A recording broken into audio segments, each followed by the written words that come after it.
Hello there. Before we get started on today's episode, I'd like to ask a short favor. If you're interested in either of the two books that I have written and am about to release, head on over to my website at theanxioustruth.com/books. There you can learn about both books, one of which is free, and you can get on my mailing list to be notified when each book is released and how you can get it. I would really appreciate that. Okay, let's get rolling.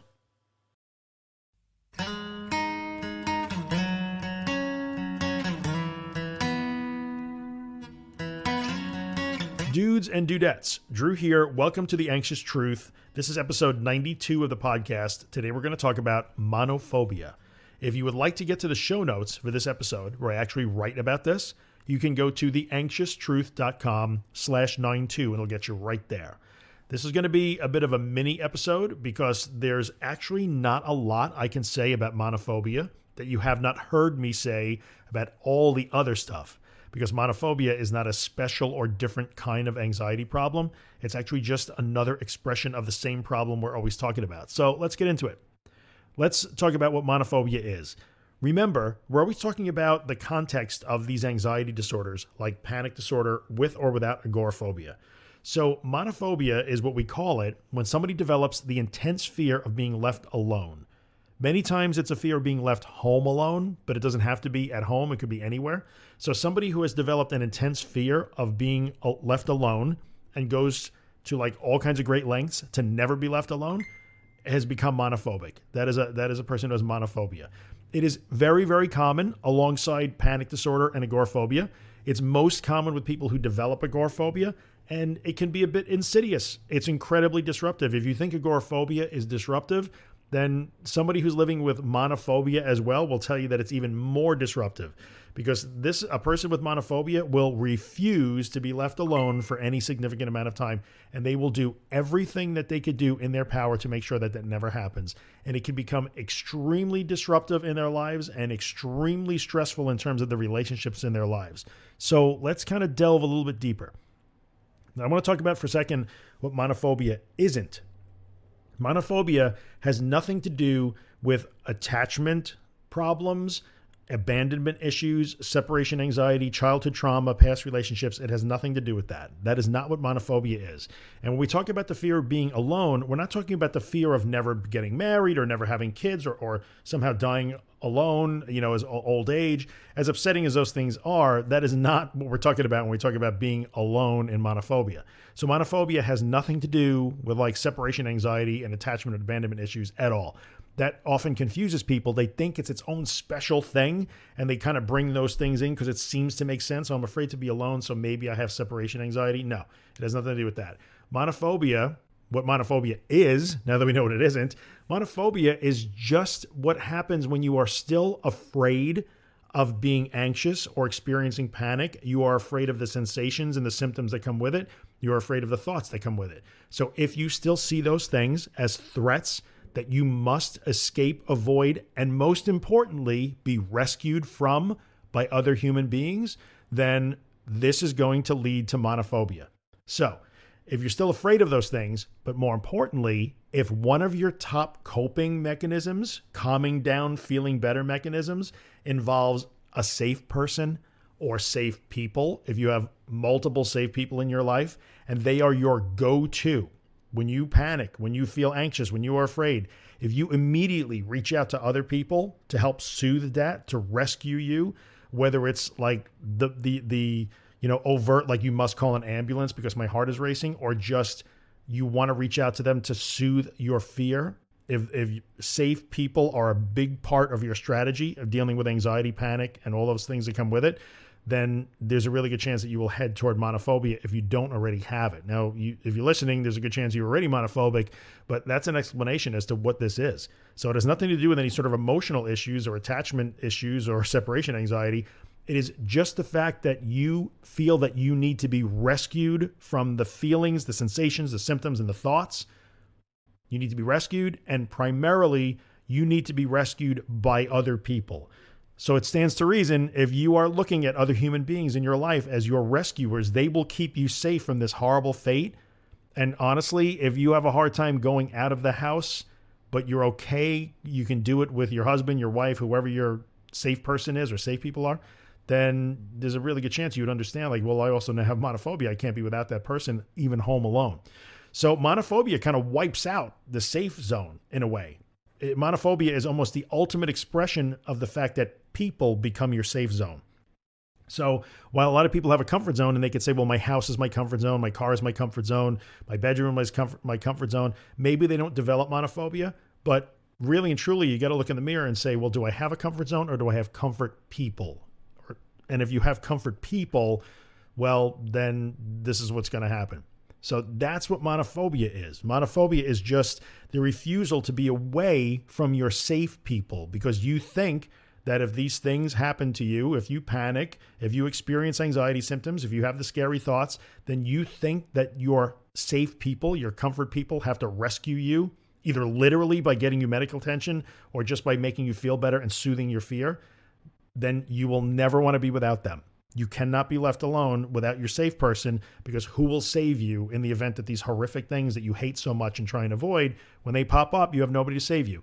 So monophobia is really, when you want to define like, what does alone mean? Does it mean that no one is in the house? Does it mean that it means that you do not have any of your safe people within what you would call rescue distance? So if they're too far away and they would not be able to rescue you when you need it, then you will refuse to ever go into that situation. You will be afraid of being alone away from your rescue people where they cannot help you. That's it. That is monophobia in a nutshell. It took us 6 minutes to get there, and I'm being long-winded. So how do you deal with it? People will ask, well, any tips on monophobia? Here's the thing about monophobia. Since monophobia is really only like a contextual expression of the fact that you are still afraid of being afraid, you're still afraid of your anxiety, your panic, and the symptoms and the thoughts that come with it, then you can resolve monophobia by actually working on all the other stuff. Monophobia rarely comes by itself. So monophobia comes alongside panic disorder and agoraphobia in most cases. So if you're having a hard time going out of the house, then if you start doing the work to systematically and incrementally expose yourself to that fear and the panic and the sensations by going out of the house or driving or walking or going to the supermarket, whatever it is on your recovery plan, when you get good at that, then monophobia begins to resolve by itself. Because remember, it's not the home alone part that you fear. It's the being away from your rescue people that you fear. So when you eliminate the need to be rescued, you don't have to be with them anymore. So that's the key here. The key is not to just, well, I got to learn to be home alone. No, you don't. You have to learn that you never, ever need rescuing. And then you won't have to worry about always being with rescue people. So that is the key to overcoming monophobia. And you can either work on all the other issues in your life, the driving, the walking, the leaving the house, the social situations, whatever it is that you're avoiding. You can either work on those through your planned, systematic, incremental, tenacious, repeated exposures, or you can turn the other way and you can work on monophobia directly. And the way you would do that is to just be home alone by yourself. Again, systematically, incrementally, and repetitively. Now, that doesn't mean that you work on being home alone and try to not panic, or I got to find a way to be home alone and feel good when I do it. That's not true in any other exposure, because always what you're exposing yourself to is not the situation or the place. It's your reaction to it and the feelings and the sensations and the thoughts. That's what you are exposing yourself to. So if you decide to attack monophobia directly by working with your family, whoever your living partners are, and having them work with you and cooperate with you and like, hey, I need to start being home alone more and more and more, a little bit at a time, that's great. But just know that when you do that, the object of the game is to be home alone and feel really uncomfortable, but do nothing to save yourself and wind up okay. So it's the same principles apply to the home alone thing as applied to anything else. But really and truly, I would suggest that you attack all of it.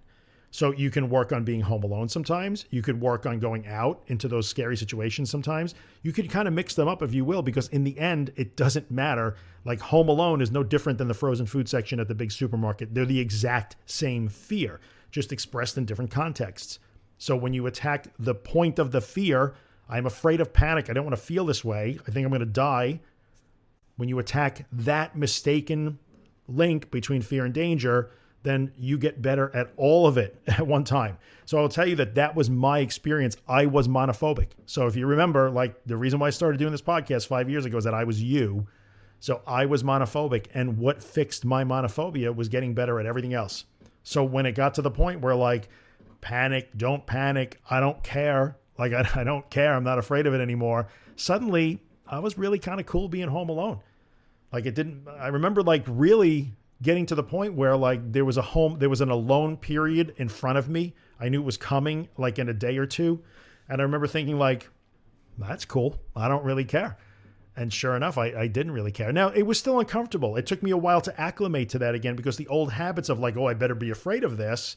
You're expecting to be afraid of it. So there was anticipation over it, and I was uncomfortable, but it was not nearly what it used to be. I just got better at everything else.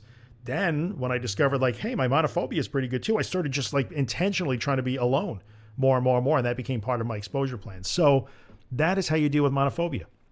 So unfortunately, I don't have a magic wand for that either. It's hard. It's scary. It's hard work. You got to intentionally like want to feel those bad feelings. That's the way this goes. But when you do it the right way, you learn to never be afraid of feeling that way again. You will lose the fear of that. And then I don't care whether you're driving, walking, hiking, flying, on a cruise, or home alone by yourself, you're okay. You just learn to be okay again because you unlearn that mistaken link between being afraid, being uncomfortable, and being unsafe. So this is how we deal with monophobia. It's not some sort of special, different type of disorder that you got to attack differently. It just isn't. It's all part of the same thing. It's just an expression based on context. So again, I want to repeat, because it's super important, that being afraid of being home alone and being afraid of driving on the freeway are the exact same fear. You are afraid of how you will feel in that context. So it's the how you feel that matters. It's not the where you are, what you're doing. And this is why monophobia is attacked the same way as we attack everything else, and often resolves on its own when you work on the other stuff. That is the deal with that. So let's take a few minutes and talk about some of the impacts that monophobia has, because it helps to kind of acknowledge those, I think, for a lot of people, so that you know that you're not really alone. So let's talk about some of the crazy things. I'm going to say crazy, and I don't mean crazy like insane. I just mean, outlandish and like really high effort things that people do in order to go through the incredible lengths of never being home alone. I know people who get up in the morning and go to work with their significant other and will sit in a parking lot or a Starbucks in the building next door. Like they can manage that for 6, 7, 8, 9 hours every day. So I know people right now who do that. I know people who will go on every errand that their living partner goes on.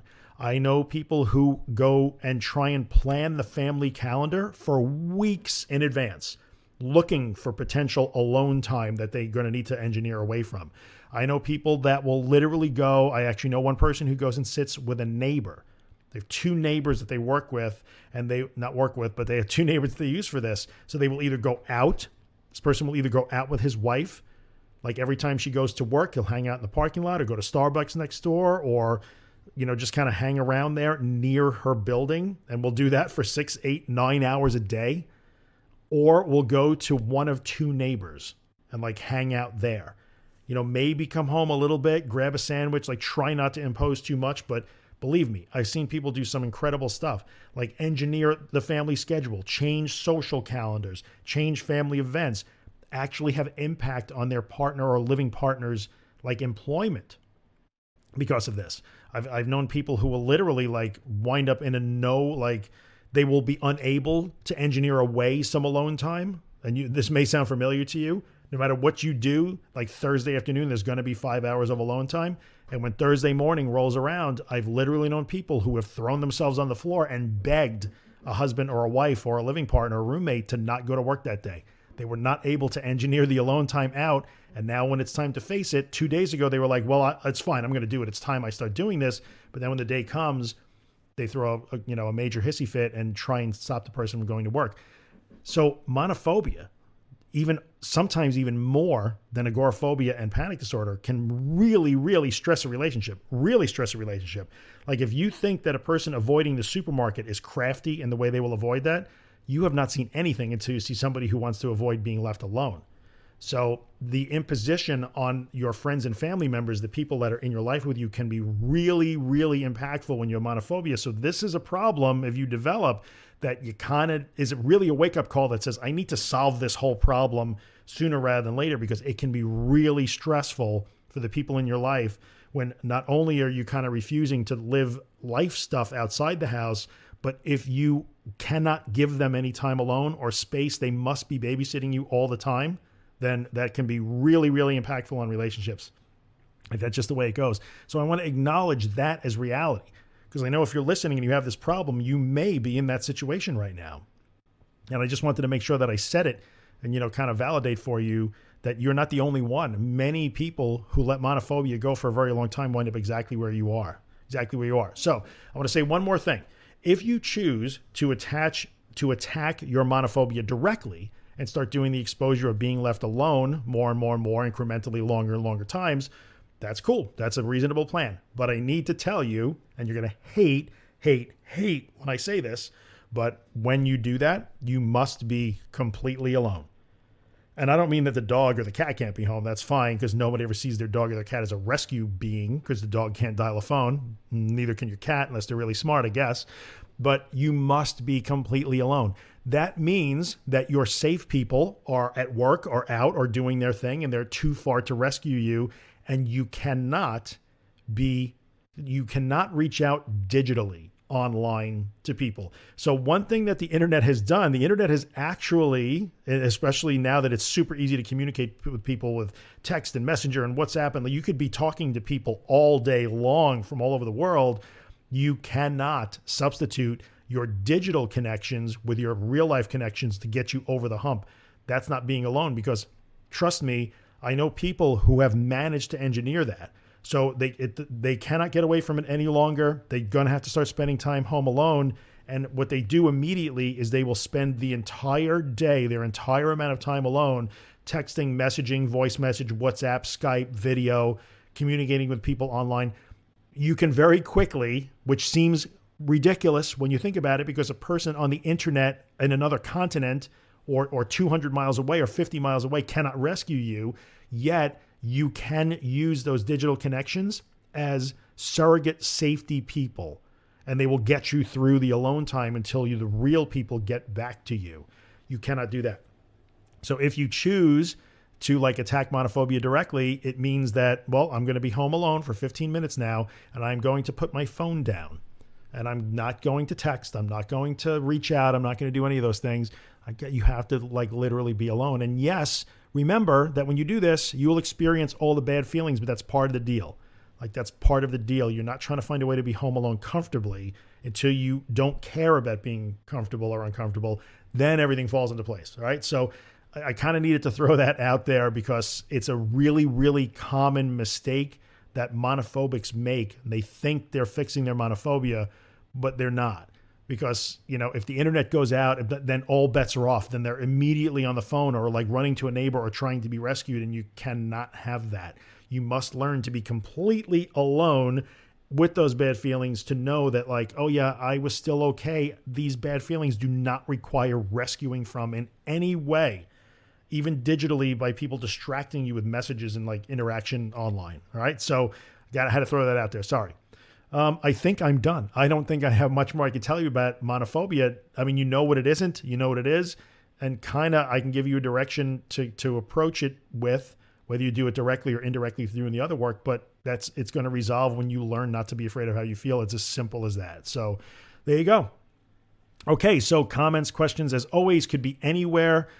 Just start at theanxioustruth.com/links. There you'll find all my social media there. You can follow me at all those places and communicate with me there. Honestly, the best place is probably the Facebook group. And when you go there, theanxioustruth.com/links, you'll find a link to the Facebook group. Go ahead and join the group if you have Facebook. When you comment and ask questions about these podcasts in that group, there's 3,000 other people who are going through this with you that will join in the conversation. And it's super, super helpful. I'm there, but there's also a ton of other people and a really good admin group that will help answer questions. So that's probably the best place to go if you can do it. But otherwise, you can find me on Instagram and Twitter and all those places too. The other thing I'm going to ask you to do before I end the recording, I'm going to ask a favor. If you're listening as a podcast and you're listening on iTunes or Google Podcasts or wherever you like to listen to, and there's an opportunity to rate the podcast, give me 5 stars if you really like the podcast. And even better, if you have a couple of minutes, write a little review saying why you like it. Because if you're getting something from it, that helps other people find it. And I do this so that people can be helped by this.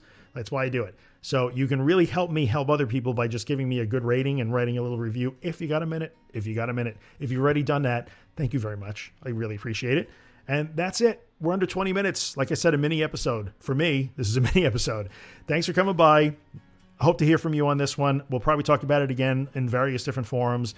And hope you really found it helpful. Hope it solved some mysteries for you or get you some information that you can act on. And I'll see you in the next episode. Have a good one. Oh, before I end it, I just want to mention the intro and outro music that you hear in these podcasts in the past few months. That's by my friend Ben Drake. Facebook.com/Ben Drake Music. That's called Afterglow. And Ben was really nice enough to let me use the music, let me use the song with the podcast. It's got a special connection to the podcast. Ben is awesome, and he's a fabulous musician. So check him out. If you like the song that you hear in the beginning and the end, check it out. That's where you can find it. All right, peeps. See you guys later. It's in the afterglow. It's in the lyrics of the songs we know. It's in these feelings that you never show. Yeah, you're doing fine. It's all around you, you can breathe it in. And this is where your story begins. You got the feeling that you're gonna win. Yeah, you're doing fine. Now in the